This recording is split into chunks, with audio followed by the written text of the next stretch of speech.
From the transformation of the coordinate systems, we want to determine is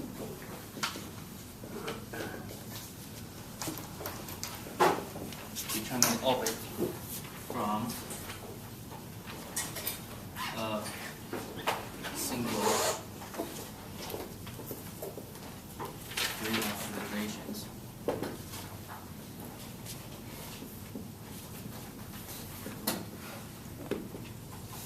Okay, so what that means, the radar observations, OBSE are here. Good. So basically, radar observation is this. Let me explain what is this.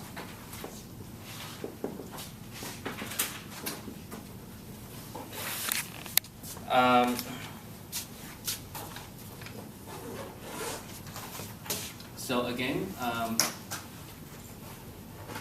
this is our IJK coordinate systems.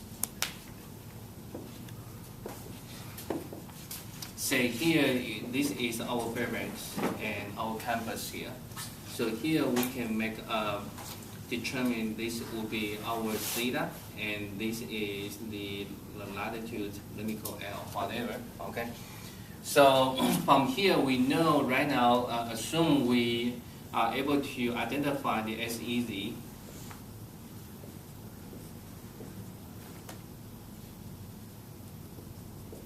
The SEZ coordinate system. So this is the top centric coordinate systems at the local site here. So in terms of this one, then here you can see. So here let me convert it into as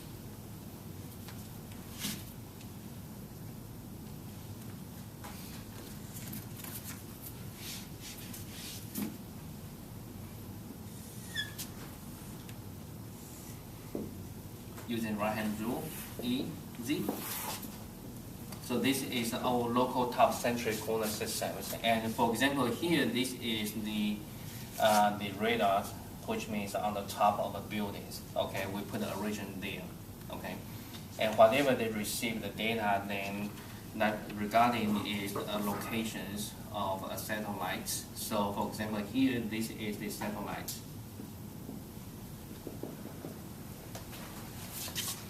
Okay, and again, this is on the top of a building. It's not the center of the Earth.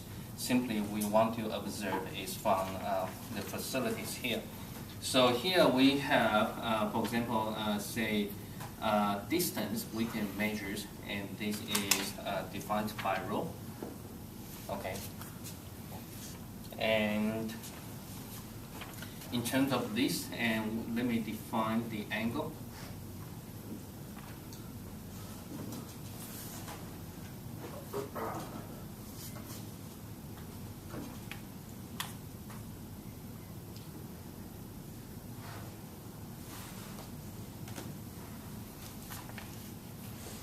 So we define the azimuth. So this is called, this angle is called AZ.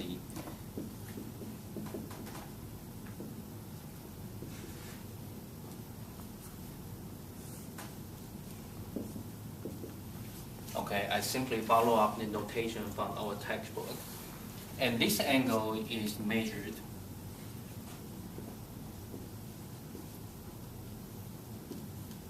from the North Pole. So this one is pointing to the North Pole. And I don't know why, and we simply follow the convections. Okay, so that is important. And also we have this one. Basically, this is on the plane. So from the local horizontal planes, we measure the elevations. Okay, and elevation, that is the we call the using the notation EL, and that one is called the elevations.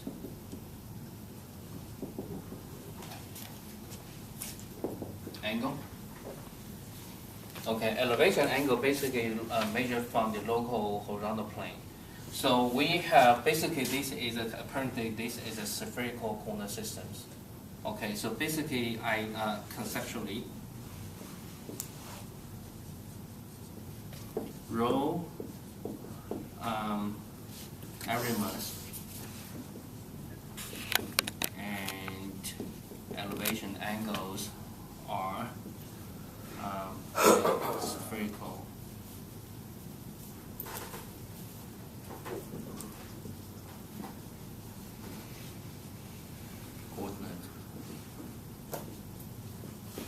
point, right?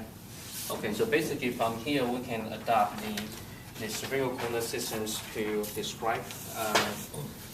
So for example here, by using the spherical coordinate systems, so we can see this one carefully. So basically we don't need to review again. We can just simply look at the graph here. So again, we base upon this, and this is our the Cartesian coordinate systems. Okay, in some way the Cartesian coordinate system aligned to here. So let me highlight in this way. Okay, so E, S, E, Z are simply the unit vectors here.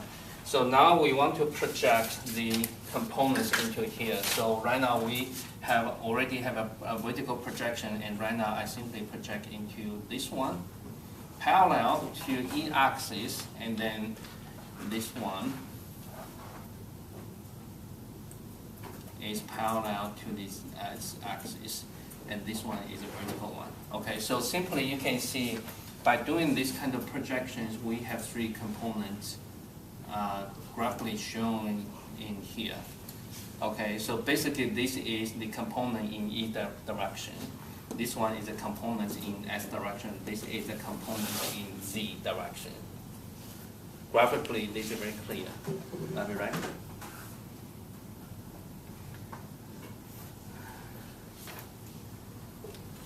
I think I need to find a way to inspire, rejuvenate our classroom's atmosphere. You are still young, you are not graduate student. Most of the graduate students in graduate class, they just sit down just like dead men. And they, that you can tell, very calm, very quiet, and no emotions on their face. But this shouldn't happen in undergraduate classes. Okay, so most of the time I want to get the feedback from your face, from your feeling of the face. Okay, so, but this class this year is very calm, very calm. Okay, so from here we can see basically here we have a component. So for example, if we want to express the satellites, the coordinates in terms of the SEZ, the coordinate systems, okay? So the first component would be, say, let me define using the symbols because that is kind of long. I will going to expand it as E and Z. Okay, so here the is this component. What is that component? So basically from here you can see this one, the vertical one, if you look at this angle here, so here this is our rho, magnitude of rho.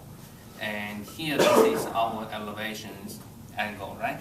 So the vertical one, basically I'm showing here that it should be rho times cosine EL, right? So this one, let me write it out here. So easy is rho times cosine EL. Are we good? Okay. And this component is rho sine EL. So that component is this one.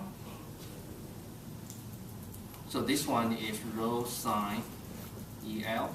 And this one can be further decomposed into two components individually.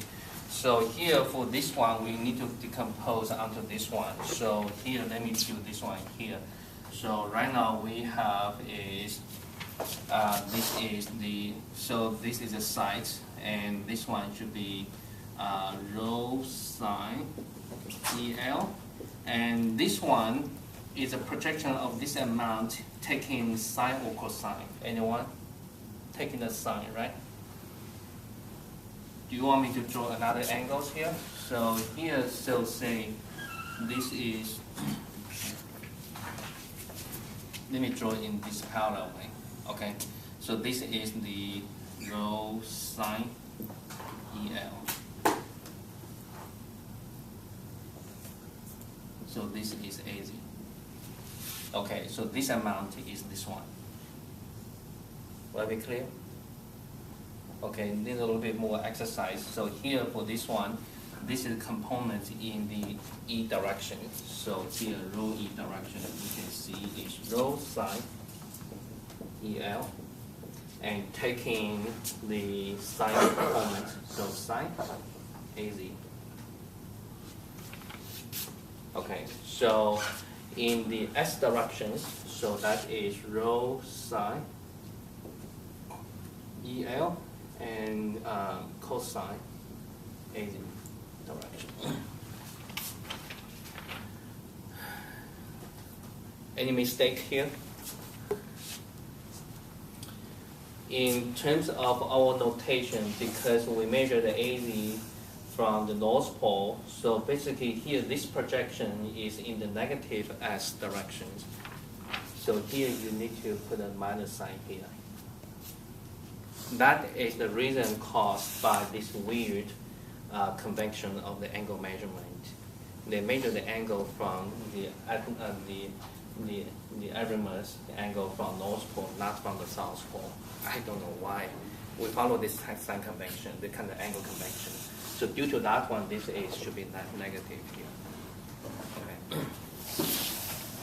So here, what is the radar observation? Radar observation, that will give us the rho, that will give us the elevation angle and azimuth angle. So from there, with the three things, then with those kind of three coordinates, then from radars, we need to convert.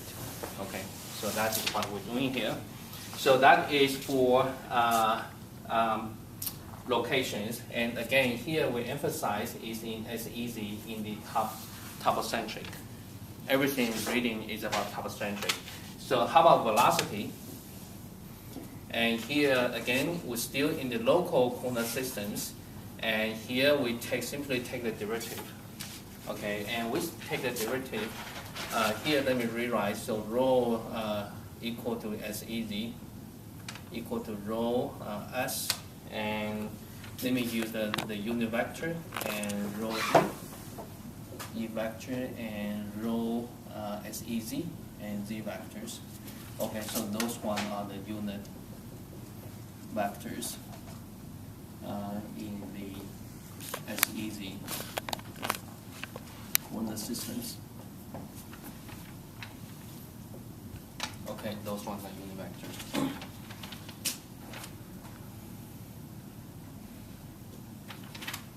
So this one is very straightforward. We simply take the derivative. So that means the rho S plus rho E plus rho Z. Okay, and for individual one, the rho S, this one component is a function of 1, 2, 3. And in real time, satellite is changing in its positions. So which means we should expect the three components, those spherical coordinates, they should be time varying quantities. Okay, so that means here the rho S dot should be derivative of the three things. So we simply take the chain rule. Okay, so here we have we're going to do the derivative, and here rho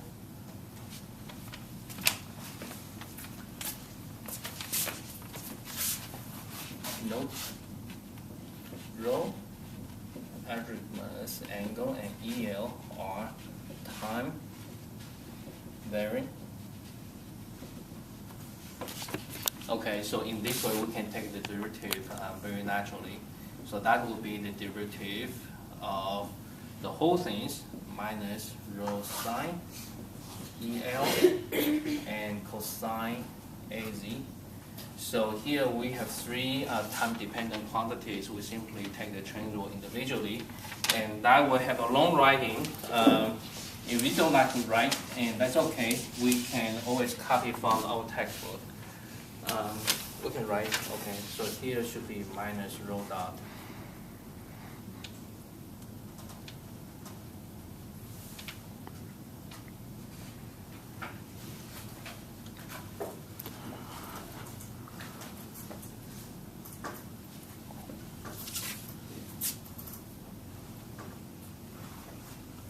Holy cow. making a mistake here.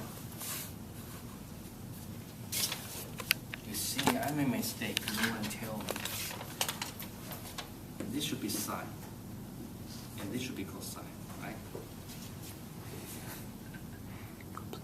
Love it. Okay, so that's okay. We don't need to change much. Only this one here, sine and cosine.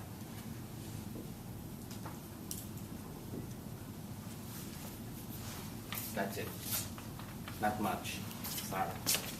So here it's cosine. Okay. So here is cosine. So rho and cosine, EL and cosine AZ. So right now we take the derivative on the first term, and then I'm going to continue to take the derivative on the second term. So minus rho dot, and cosine taking derivative become negative sine. And then EL is time varying, so we expect another one. So negative sine with this one to become positive sine EL, and then EL dot. Okay, because we take the chain rule, then follow up AZ. Then I'm going to operate on the third one.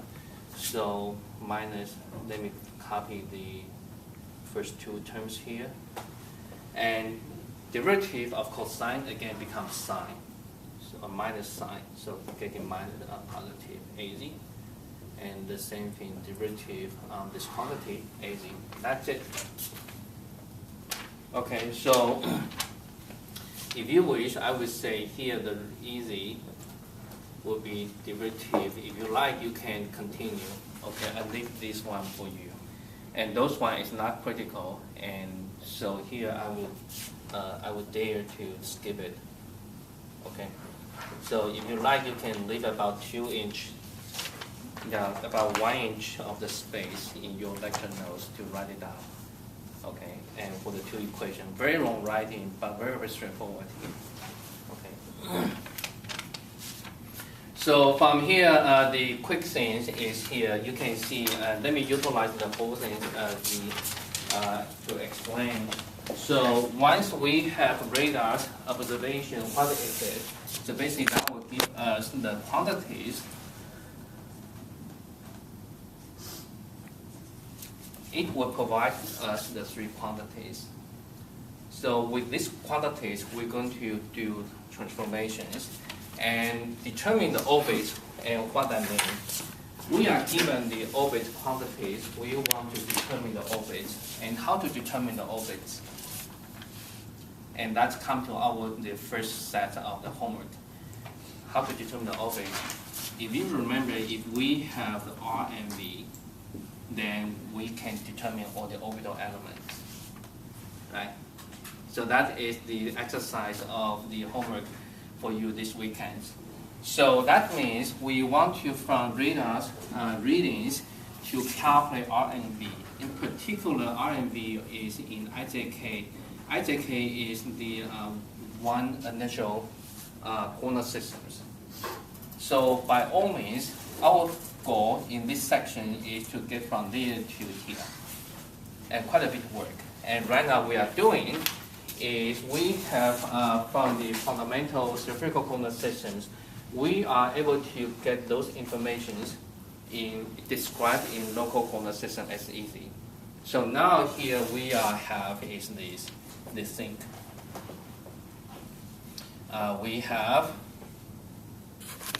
rho as easy, and rho dot is easy, and how to get this track and to obtain the R and V in IJK.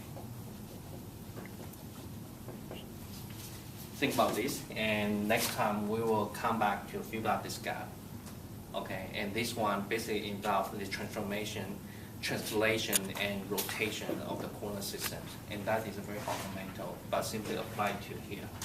Okay, so next time, Monday, we're back to here.